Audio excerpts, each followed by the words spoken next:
Boa tarde, meu irmão, minha irmã. Graça e paz da parte do nosso Senhor Jesus.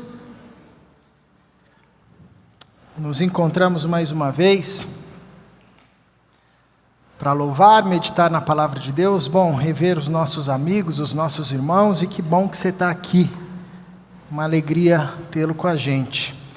E seguimos com a nossa série Seja Feita a Tua Vontade, já nos preparando para a celebração de Páscoa, que será no próximo final de semana, sábado e no domingo. Depois fique atento aí ao aviso do Acontece para você se programar.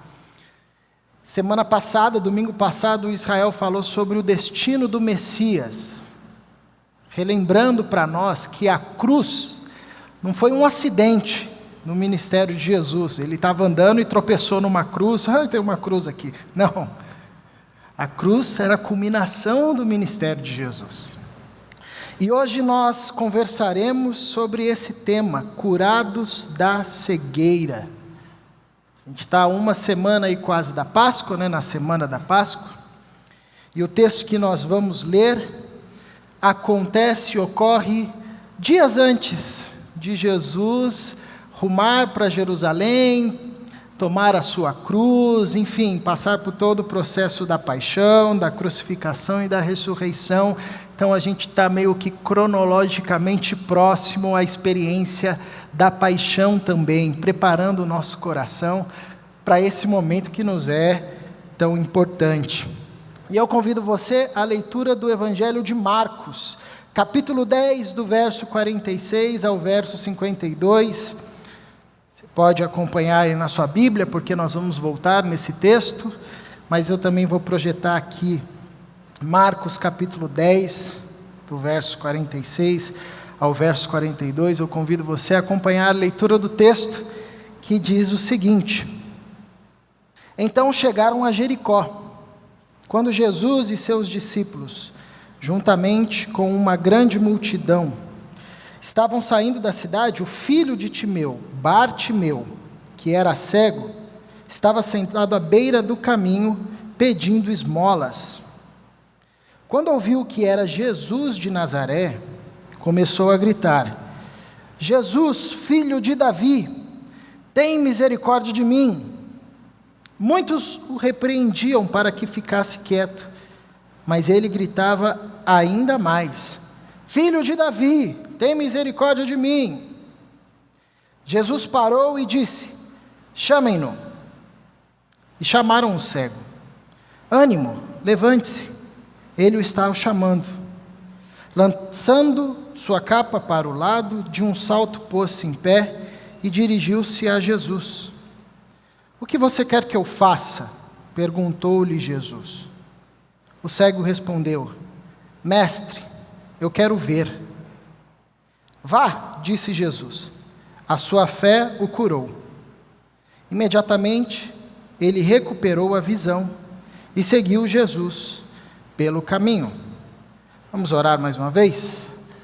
Paizinho, abra os nossos olhos, os nossos ouvidos, o nosso coração, para que de fato possamos ver e ouvir a palavra que o Senhor tem para nós nesse momento. Que o nosso coração seja transformado por Tua graça e que possamos experimentar a Tua vida. Nós louvamos e reconhecemos que o Senhor já tem falado conosco até aqui.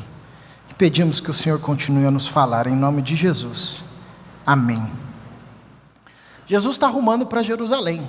É a última vez que ele está fazendo esse caminho, e ele ali vai ser preso, depois vai passar por toda a tortura que passou, cruz e ressurreição. Esse é o último milagre relatado no Evangelho de Marcos. Marcos encerra os milagres de Jesus com esse milagre que Jesus faz, devolvendo a vista a um cego. Isso é muito significativo, porque além da grandiosidade do milagre em si, que é um cego voltar a ver, isso no Evangelho de Marcos e nesse bloco do Evangelho de Marcos, que começa do capítulo 8, depois você pode ler com calma, você vai ver que no capítulo 8 começa uma série onde Jesus está caminhando. Jesus está caminhando, ele não para, ele entra numa cidade, vai para outra cidade, caminhando com seus discípulos. Para ser discípulo de Jesus, você tinha que gostar de caminhar, porque ele caminhava a vida toda e caminhava. Então, nessa série que começa no capítulo 8, Jesus está se revelando e que começa inclusive com a cura de um cego e finaliza-se com a cura de um cego. Isso nos evangelhos é muito significativo, porque o maior conflito da multidão, dos fariseus, dos discípulos de Jesus, era um conflito que tinha a ver com a visão, com o enxergar o Cristo. Parece que ninguém conseguia de fato ver o Cristo, a não ser aqueles, e essa é a grande ironia dos evangelhos, a não ser aqueles que eram mais escanteados e que por vezes eram tidos como cegos. E às vezes literalmente, eles enxergavam mais sobre quem era Jesus do que os mestres religiosos, por exemplo, que não conseguiam identificar que aquele era o Messias, e quando identificavam, queriam derrubá-lo de qualquer jeito.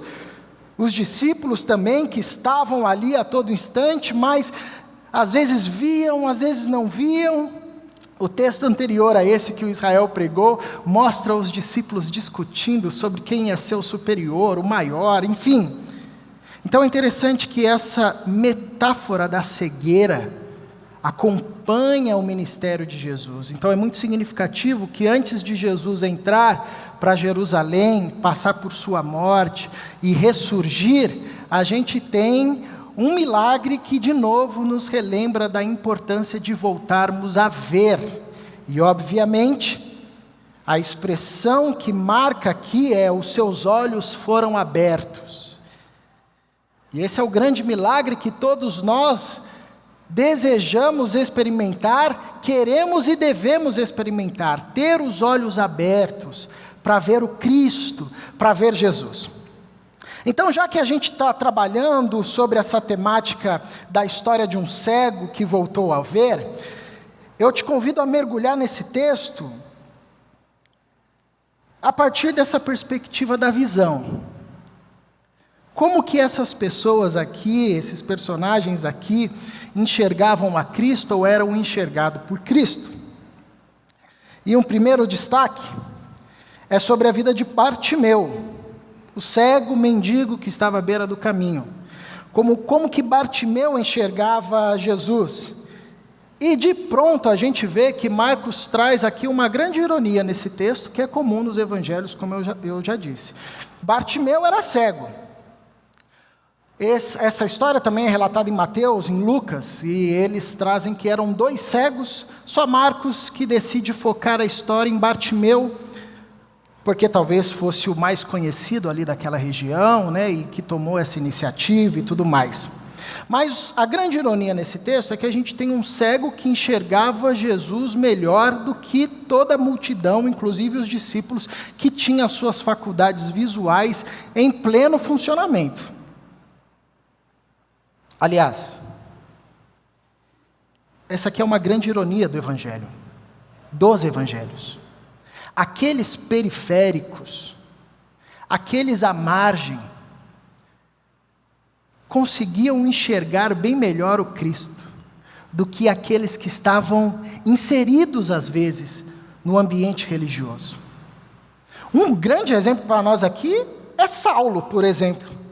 Saulo era um grande cego, que sabia muito bem da Torá, que sabia muito bem dos profetas, que sabia muito bem das profecias acerca do Messias, mas era um cego, literalmente um cego. Quando teve o seu encontro com Cristo, aí sim os seus olhos foram abertos. Porque a grande questão na caminhada com Deus não é o quanto se conhece de Bíblia, embora isso seja muito importante, mas é ter os olhos abertos para enxergar o Cristo. mas é experimentar essa experiência que é divina da parte de Deus para nós, que tem a ver com revelação, ter os olhos abertos, que é algo que a gente não manipula. Ninguém pode manipular a revelação da parte de Deus. A gente prega, a gente louva, a gente se encontra aqui fazendo o melhor que a gente pode, mas com o coração desejoso de que Deus se revele a nós, porque se Deus não se revelar a nós, isso tudo é informativo apenas. Isso tudo é informativo.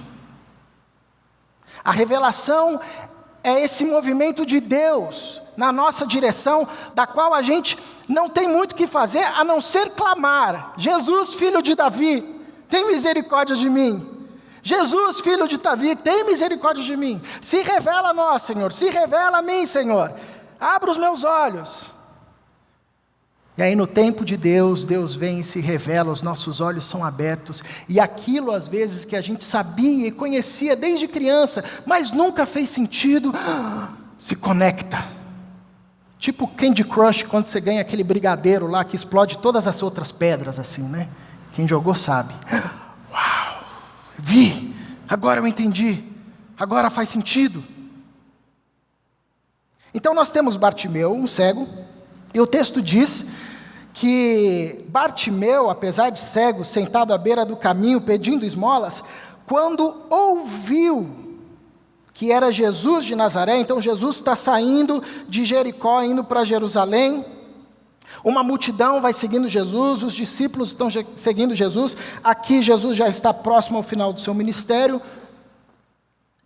Logo, a popularidade de Jesus já havia se espalhado, tanto é que quando Bartimeu ouviu que era Jesus, então muito provavelmente Bartimeu já tinha ouvido acerca das ações de Jesus, do ministério de Jesus, ele já tinha um conteúdo prévio acerca de Cristo, que já havia gerado no seu coração uma esperança acerca daquela pessoa, uma identidade acerca daquela pessoa chamada Jesus de Nazaré. Nazaré que era a periferia do mundo antigo, Jesus estava vindo de lá, e quando Bartimeu viu que Jesus de Nazaré estava passando por ali, de um pronto, não teve dúvida, ele começa a gritar: Jesus, filho de Davi, tem misericórdia de mim.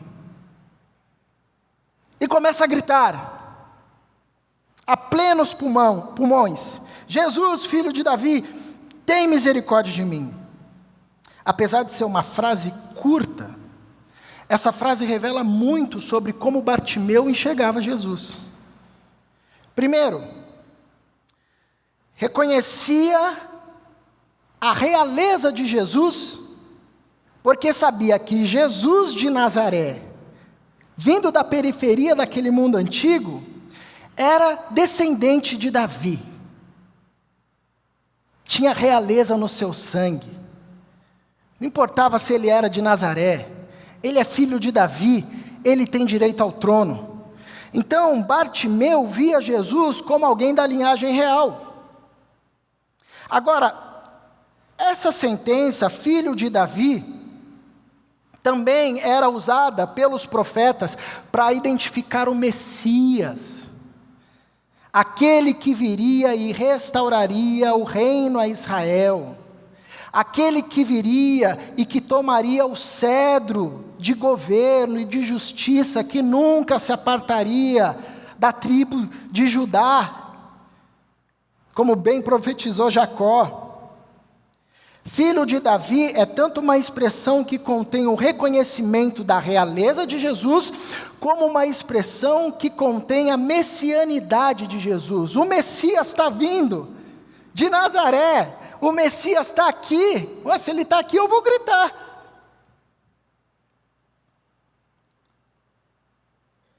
E o grito de Bartimeu, o clamor de Bartimeu, também revela que Bartimeu enxergava Jesus como um homem cheio de misericórdia. Porque se ele é da realeza, o que um plebeu, pobre, cego, literalmente margeado, escanteado, está interrompendo esse cara? Se ele é o Messias, o que ele tem a ganhar parando para conversar com o cego? O Messias tem uma agenda cheia, tem que restaurar a glória de Israel, tem muita coisa para fazer. Mas Bartimeu tinha consciência que Jesus, filho de Davi, Rei dos Reis, Messias, ele era um homem cheio de misericórdia. Jesus, filho de Davi, tem misericórdia de mim. O conceito de misericórdia na perspectiva hebraica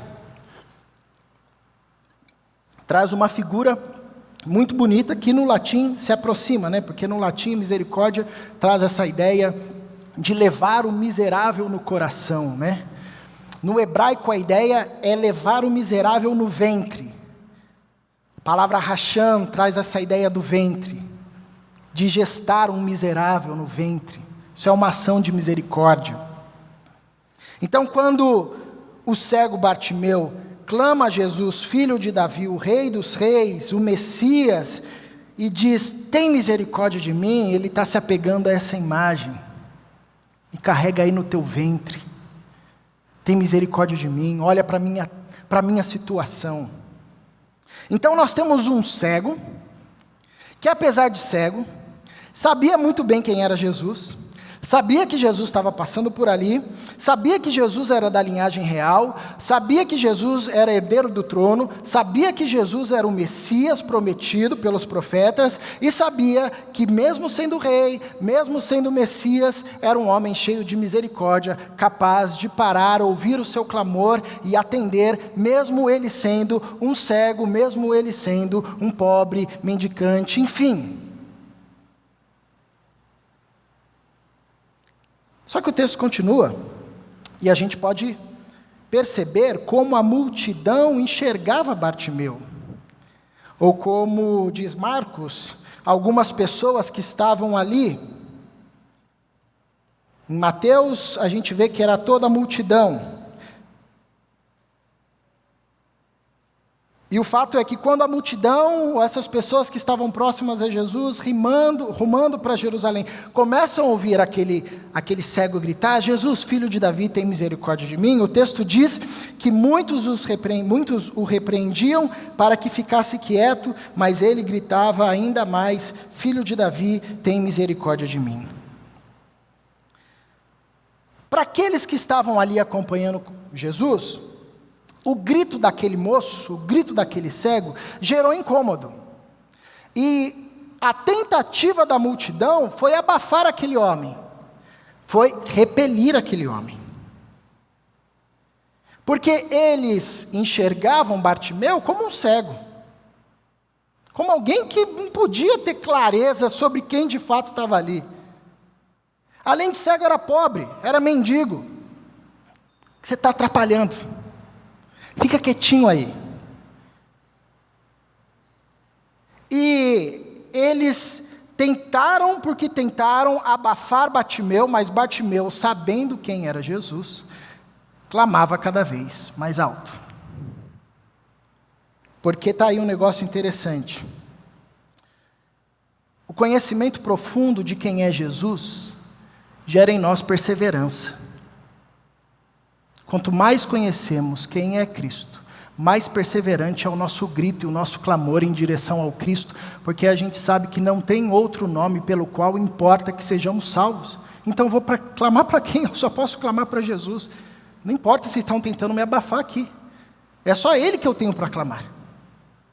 Isso era uma noção clara para Bartimeu, embora a multidão ali tentando repelir, e você imagina, estavam todos rumando para Jerusalém para celebrar a festa da Páscoa, então é muita gente, e um cego tentando passar aquela barreira intransponível para chegar até Jesus, mas aquela multidão via um cego como alguém que não era digno de chegar até Jesus.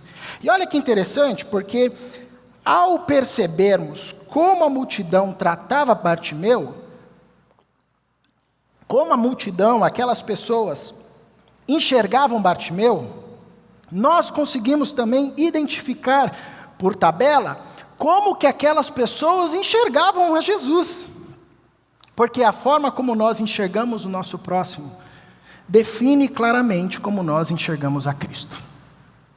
Essas duas coisas não estão separadas.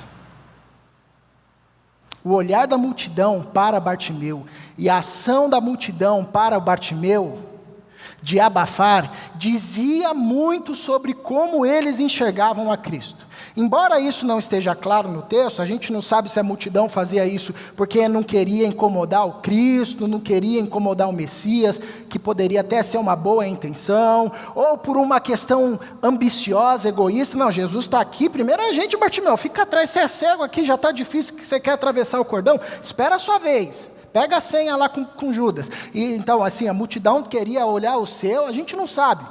Mas uma coisa fica clara: que essas pessoas que estavam abafando o cego não sabiam quem era o Cristo. Porque se soubessem que Jesus é o Filho de Deus, que cura e traz a vida, pessoas, inclusive como Bartimeu, ao ouvirem o clamor do cego, iriam dizer: fala para Jesus parar, a gente está levando um cego aqui agora. Porque quando nós não temos consciência de que Jesus é o Filho de Deus, que tem poder e palavra de salvação e gera transformação, nós nos tornamos pessoas que, ao invés de levar os doentes para Cristo, nós abafamos os seus gritos. Não, esse tipo de gente não pode vir até Jesus, não. Jesus não dá conta do pecado deles. Imagina se esse pessoal começa a entrar na igreja. Está doido. Jesus não tem poder para cuidar desse tipo de gente. Esse pecado aí, não dá. Ó, Jesus, eu perdoo até aqui. A forma como nós tratamos aqueles que clamam ao nosso redor diz muito da forma como nós enxergamos o Cristo. A forma como nós tratamos o ser humano, sobretudo aqueles em situação de maior vulnerabilidade, diz muito acerca da nossa visão acerca de Jesus Cristo. João deixa isso claro quando diz: olha, se você diz que ama a Deus, na sua carta, quando ele vai dizer àqueles irmãos e a nós também, mas você odeia o seu irmão, você é mentiroso. Porque se você ama a Deus, você ama o seu irmão, essas coisas não estão desconexas. A fé cristã, e quanto maior for o nosso entendimento acerca de quem é Cristo, acerca do seu amor, acerca do seu sacrifício, acerca do seu poder transformador, maior será o nosso amor àqueles que estão à nossa volta, a fé de que aqueles que estão à nossa volta, presos em cegueira absoluta, podem e devem ir a Cristo. Inclusive seremos nós canais para levar essas pessoas a Cristo, porque nós sabemos que Cristo tem poder para curar.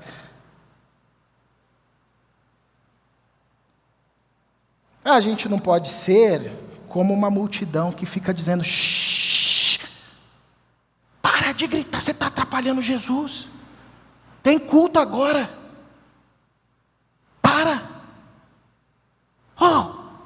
Jesus não dá conta desse pecado não, você é cego, você acha que Jesus consegue fazer essas coisas aí, filho? Então a forma como a multidão enxergava Bartimeu dizia muito como a multidão via Jesus. Porque se para nós Cristo é alguém que não tem poder para devolver a visão àqueles que estão cegos, nós vamos ficar abafando os clamores daqueles que estão ao nosso redor. Mas se para nós Jesus é aquele que tem poder e autoridade sobre a morte, qualquer clamor que nós ouvirmos, nós vamos dizer: meu amigo, é Jesus, vamos lá que eu vou te levar. Estava conversando um dia desses com uma psicóloga cristã, e ela falou assim: nossa, eu tenho uma agonia, porque eu sou psicóloga, e às vezes eu ouço as pessoas abrindo a vida, e está tão claro que o problema dessa pessoa é Jesus, ela tem que encontrar Jesus. Dá vontade de falar: minha filha, para aqui, vamos lá orar. Não, vamos orar aqui mesmo. Deixa eu falar para você sobre Jesus. Isso vem de um coração que sabe quem Cristo é. que sabe que Cristo é aquele que tem a água da vida. Por isso, quando encontra um sedento na rua, em casa, no trabalho, na faculdade, onde quer que esteja, diz: meu amigo, eu sei onde está a água que mata a sua sede e que faz a sua alma ser uma fonte a jorrar para a vida eterna. Agora, se a gente não tem essa visão, nós somos como essa multidão que diz para Bartimeu: fica quietinho, você é mendigo, você é pobre, você é cego, Jesus não tem nada com você, cara. Porém, o texto continua e nos revela como Jesus enxergava Bartimeu. E é muito comum, Marcos usa muito essa linguagem, os evangelhos também, de fazer uma contraposição entre a multidão e Jesus, entre os discípulos desorientados e Jesus, entre os fariseus religiosos e Jesus. Porque nessa contraposição a gente consegue enxergar melhor. Nós somos confrontados, nós vemos o que nós somos e como deveríamos ser, ou o que podemos ser quando olhamos para Jesus. Quando nós olhamos para a multidão, a gente é confrontado: vixe, eu sou assim, eu fico abafando as pessoas. A gente olha para Jesus e diz: nossa, eu estou longe de ser assim, mas Senhor, quebranta o meu coração.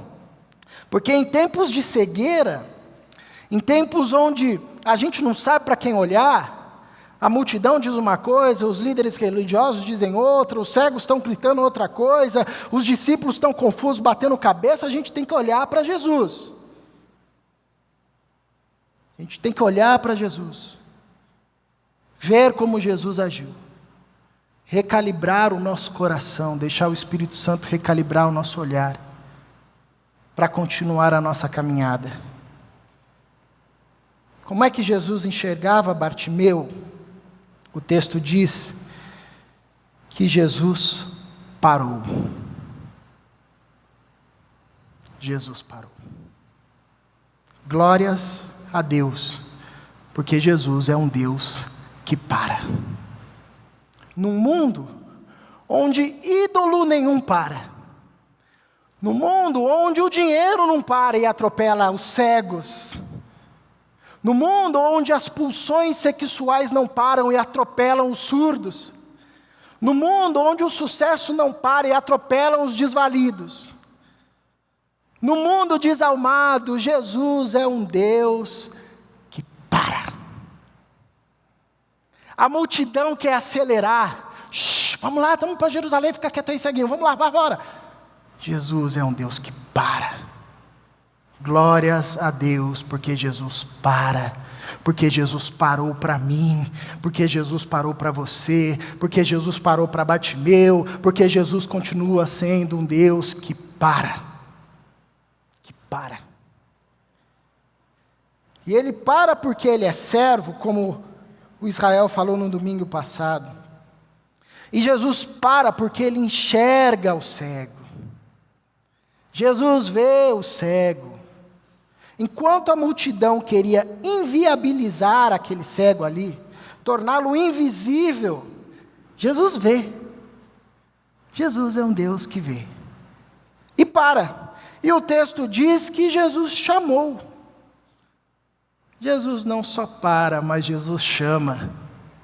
Bartimeu, vem. Manda ele vir aqui. Eu quero falar com ele. Isso aqui é pessoalidade. Jesus não trata a gente de baciada, como se estivesse comprando 300 laranjas. Jesus sabe quem Ele está chamando. Do meio de uma multidão, Jesus conhece o clamor daquele homem. Do meio de um monte de gente que ora ao mesmo tempo, apresentando a sua vida, Jesus conhece pessoalmente aquele a quem Ele chama. Enquanto a multidão desconsiderou aquele cego, desconsiderou aquela história, aquele homem, aquela identidade por trás daquele homem, Jesus para, Jesus chama, reconhece que aquele é um ser humano, reconhece a sua pessoalidade, manda vir aqui, não é baciada, é ele pinça Bartimeu de lá. Isso foi tão incrível que diz que o cego pulou. Deixou os seus bens, que era só uma capa, deixou de lado. E foi atrás de Jesus. E quando chega, Jesus conversa com esse homem. Jesus não tem pressa. Ele para, ele chama, e ele é igual mineiro, proseia. Bartimeu, o que você quer que eu faça? Coisa mais óbvia, né? Mas Jesus proseia com o cara. Porque Jesus não apenas para, não apenas chama, mas Jesus convida para parceria. Enquanto a multidão, olha que interessante, o que a multidão quis fazer com o cego? Quis tirar a voz do cego. E o que Jesus faz? Fala, filho, fala, põe para fora, porque Jesus não é do tipo de gente que silencia os cegos, os surdos, os coxos, os paralíticos. Enquanto a multidão quer silenciar, Jesus é aquele que chama aquele que é cego e diz: fala, o que você tem para falar?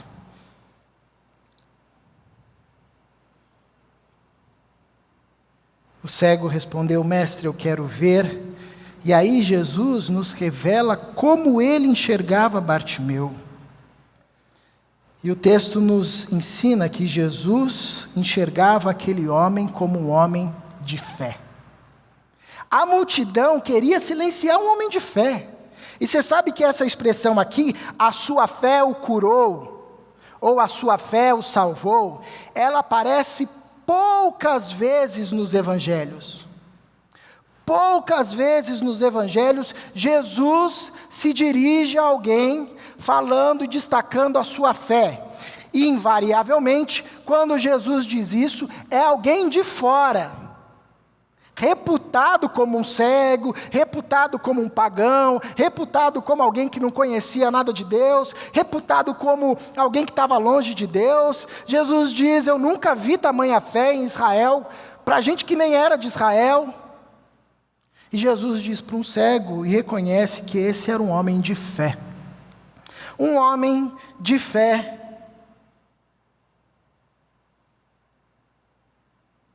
Enquanto a multidão não conseguia enxergar, e enxergava em Bartimeu alguém que deveria ser abafado, Jesus encontrava naquele homem um homem de fé e uma fé digna de ser destacada. Uma fé que não estava consolidada apenas na esperança e na expectativa de que Jesus poderia curá-lo da cegueira, mas uma fé que era uma certeza, uma convicção que estavam consolidadas na identidade de Jesus, como filho de Davi, como Messias, como um homem misericordioso. Porque a fé de Bartimeu antecede a cura. Aqui se encaixa muito bem o que Jesus diz para Tomé: bem-aventurados aqueles que creram sem ver. Porque antes de ver, Bartimeu vai até Jesus. Jesus ressalta a fé, não é porque ele foi curado. Jesus ressalta a fé porque ele gritou, ele clamou, a multidão tentou abafar, ele continuou clamando, porque ele sabia quem era Jesus de Nazaré, ele sabia que era filho de Davi, ele sabia que era o Messias. A cura nesse sentido foi uma consequência da fé desse homem, por isso Jesus diz: a sua fé o curou. E fica a pergunta: quem era o cego da história? Quem era o cego da história? Por isso esse texto nos lança uma pergunta: como um discípulo enxerga Jesus? Como um discípulo de Cristo deve ver Jesus? Como um discípulo que caminha com Jesus deve enxergar? Porque os discípulos estavam ali, o texto não fala nada dos discípulos, mas eles estavam ali. E tem uma pergunta aqui que conecta Bartimeu com Tiago e João, do texto anterior, dos versículos acima, pregado pelo Israel domingo passado. E a pergunta é essa que Jesus faz: o que você quer que eu te faça? Porque Jesus, no verso 36, se você der uma olhada aí, você vai ver que Jesus faz a mesma pergunta para Tiago e para João. Tiago e João são conectados a Bartimeu por essa mesma pergunta que Jesus faz. Jesus diz a Tiago e João: o que vocês querem que eu faça para vocês? Eles dão uma resposta, e a resposta é: faz com que a gente se assente um à sua direita e um à sua esquerda, quando vier o teu reino, quando o Senhor entrar na sua glória. Jesus pergunta para Bartimeu: o que você quer que eu te faça? Bartimeu diz: eu quero voltar a ver. Jesus recusa a resposta de Tiago e João, e sinaliza que a resposta de Tiago e João é equivocada. Mas Jesus aceita a resposta de Bartimeu e concede inclusive o que Bartimeu pediu, porque reconhece que a resposta de Bartimeu é certa. Qual que é a diferença entre as duas perguntas, as duas respostas? Os dois, num primeiro momento, os três, na verdade, pediram algo para si. Tiago e João queriam se assentar ao lado de Deus, ao lado de Cristo. O Bartimeu pede algo para si, ele quer voltar a ver. Os três pedem algo de uso pessoal. A gente quer governar. Marcos 10, 36. Bartimeu quer voltar a ver, é algo pessoal. O problema aqui não foi o pedido, mas foi a lógica do pedido. Como bem o Israel falou no domingo passado. A lógica do pedido de Tiago e de João era uma lógica de morte, onde eles estavam pedindo para Jesus pegar aquilo que ele tinha transformado ou queria transformar em vida e mudar e transformar isso em morte. Porque Jesus estava ensinando os seus discípulos a serem servos. Isso é vida.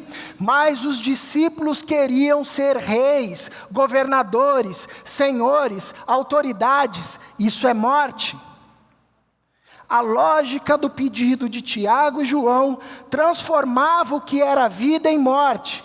A lógica do pedido de Bartimeu transformava e pedia para Cristo transformar vida aquilo que era morte. Eu sou cego, Senhor, eu não vejo, isso é morte, há trevas em mim, mas está aqui Jesus, filho de Davi, que tem misericórdia e poder para trazer vida da morte, para trazer luz da escuridão, para dizer ao cego: volte a ver, e ele vai ver. Isso é lógica da ressurreição. O que Bartimeu está antecipando para a gente é a lógica da ressurreição, o poder de trazer vida para a morte, de trazer vida da morte, de trazer luz da escuridão. Isso aqui é a lógica da ressurreição. O que difere uma resposta de outra é a lógica, porque enquanto Tiago e João queriam tornar-se Senhor enquanto Cristo estava ensinando-os a serem servos, Bartimeu creu que Jesus é aquele que tem poder para trazer luz da escuridão. É aquele que tem poder para trazer vida da morte. Isso é fé, consiste a fé de Bartimeu, no reconhecimento da autoridade de Jesus. A gente precisa sempre lembrar que os milagres que Jesus fazia não eram passes de mágica, tipo simsalabim, ai que legal. Os milagres de Jesus sempre foram reconhecimento de autoridade. Quando Jesus chega para Bartimeu, que é cego, e ordena que ele volte a ver, as células mortas que compunham a visão de Bartimeu e que estavam mortas, ao ouvir a voz daquele que estava desde o princípio, daquele que era, daquele que é e que há de vir, daquele por meio de quem Deus está reconciliando todas as coisas, daquele por meio de quem tudo foi feito e sem Ele nada do que foi feito se fez. As células mortas da visão de Bartimeu, ao ouvirem a voz desse homem, desse Deus, se rearranjam, voltam à vida e faz com que Bartimeu volte a ver. É reconhecimento de autoridade. É como Pedro, Tiago, João, lá no barquinho na tempestade, ficaram abismados. Quando Jesus deu uma ordem para o vento, quando Jesus deu uma ordem para o mar, o vento e o mar silenciaram e obedeceram. E eles disseram, ué, quem é esse que até o vento e o mar lhe obedecem? A fé de Bartimeu consistia no reconhecimento de que Cristo é aquele que tem autoridade sobre todas as coisas, inclusive para dizer para aquilo que está morto voltar à vida. Quem era o cego da história? Por isso,